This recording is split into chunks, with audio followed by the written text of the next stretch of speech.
Hey guys, welcome to Homestead Prepping and Survival. Well, the one I call Sue, the one that raised all these blue orphanges and Wyandottes, I thought was a hen, turned out to be a rooster. He's got a limp today. Hasn't been out of the pen for a few days since all that rain. So I had to do something about the mud. It literally just took over the chicken pens. It got in all three feeders, even though they hang a few inches off the ground. And of course, mashed, it got all wet and stuff, and food wouldn't come out. So I dumped all three of them out on the ground in the pen after I threw straw down to try to give them a little bit more of a dry place. And then put all three feeders, filled them all up. Egg production is down a little bit today. I think I haven't gotten them yet, but I'm pretty sure I'm somewhere around a dozen, 14, something like that. But that concerns me with him limping. I have been planning that one be one of the ones that I keep and let live when I process. And I picked him up right before I started the video and felt of his leg. See how he's limping it? And felt of it, and all his toes feel fine, his legs feel fine. There's nothing broke, so I don't know what's going on there. As long as he gets better, I'm not going to worry about it. I'll keep him, but if he's like that when it's time to butcher, which it's past time, but when I actually butcher, I'm probably going to have to go ahead and cull him. I don't need an injured rooster. But as y'all can see, I threw a lot of feed out on the ground, way more than I should have. And you see the straw on the ground here, so I put straw down in every pen and trying to soak up some of the moisture and help keep them out of the mud at the same time. I bought 2 bales and I tied the top one back together, so I used about a half a bale. Y'all, that stuff's cheap. It's like 21 bucks for 2. But I also bought a few more bags of feed, refilled the little yellow can that I was using out of right here, and then this one's about 3/4 of the way full. So now I can buy a few less bags this week if I get time. But the price was still a good price. It's actually one of the owners waited on me today, and he gave me a better price than the other guys normally do. So but anyway, I've walked the fence. Doesn't look like, unless they try to get out, that there's anywhere they can get out. So I let them scratch a little bit, get out here on the relatively dry ground. There's only 7 of those Wyandottes with the Sue over there, so I'm not going to let the rest of them out with them. But they are usually the first ones to go to roost. And if they go to roost, 20-30 minutes before dark, I'll go ahead and close their pen up, and then I'll probably let this first pen here out, since it's got 14 and theirs was sopping wet as well. So either way, they like to talk, don't they? Either way, that should let them both out a little bit today. Still early in the week, middle of the week, and kind of getting ahead on the videos, but I'll show y'all I'm constantly trying to do something when I'm not working. So I got to figure out where I'm going to put this straw, because I do not want it on top of my feed cans, and I don't want to put it back on the tractor, because that tractor's getting more and more on my mind as we start getting close to spring or toward the end of winter. I need to get that carburetor cleaned again, get it back running like it's supposed to be, so that I can see if I can get the hydraulics fixed. I just don't know. It's not going to be a really cheap fix, but either way, I'm out of space. I need to get the lean-to on the back side of the building done so I can move stuff there, the backhoe, the tractor, maybe even the lawnmower. Should be able to do all 3 of those. And then that'll free up a lot of space on this front side for me to go ahead and wrap it with metal and kind of get it closed in a little bit, to to help protect the stuff a little more from the elements. But old Sue with that limp over there has really got me worried. See if I can zoom in for y'all.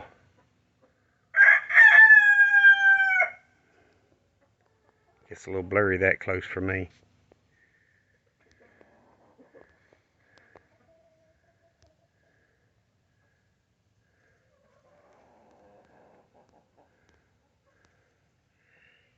I hope it doesn't stay that way. I had a hen that was, let me zoom back out. I had one of the older hens one time that the pen got kind of muddy like that, and she had a couple of toes that had a big ball of mud over the toe where she had gotten in it, and I guess it dried on there. And she was walking funny, and I noticed it, and I stopped and broke the mud off without hurting her. So that's kind of what I was hoping with him, was maybe it was some mud on his feet, but his feet actually look good. His feathers are dirty, of course, because he's got the feathers on the feet that drag the ground. But his feet look good. The bones felt good. I didn't feel anything look like it was broke. So maybe he just landed wrong or something in the pen. But either way, the waters are all full. They look good. They've got a lot of straw on the ground, and I've got plenty more to put down if I need to try to keep them dry. I know there's 3 eggs in the middle pen. There's 6 in this first pen that I let out.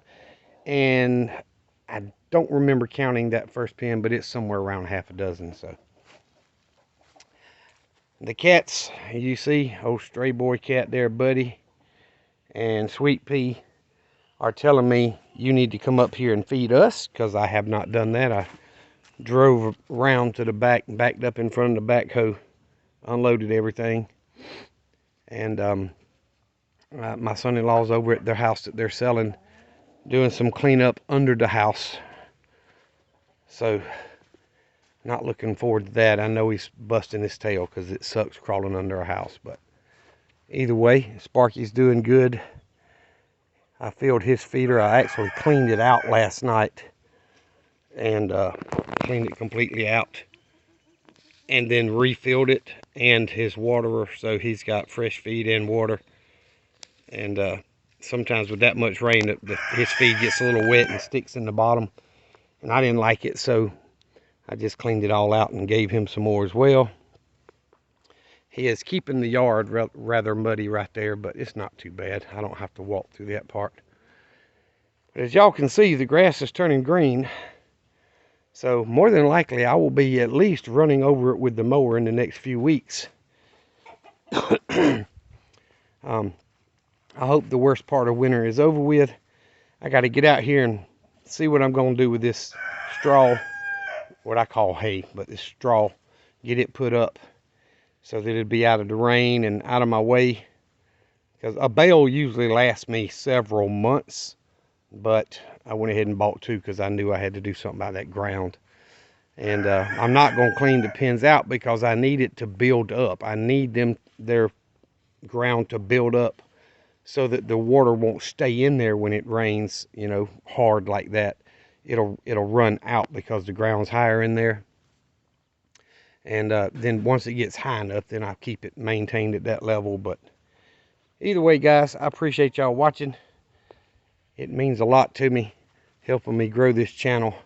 And those of you that aren't on Rumble, please,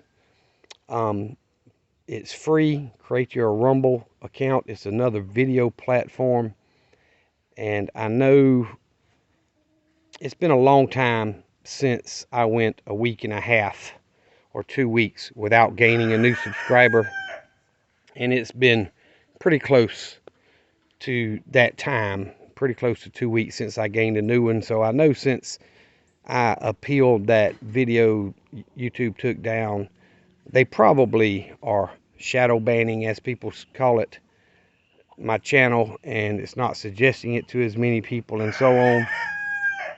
I moved all those videos off of YouTube and moved them to Rumble. Anything that had a firearm in it, even though none of them violated their terms of service, because I read through the entire 2-hour boring thing, and there's still thousands of channels out there that do a lot more with firearms than I ever did.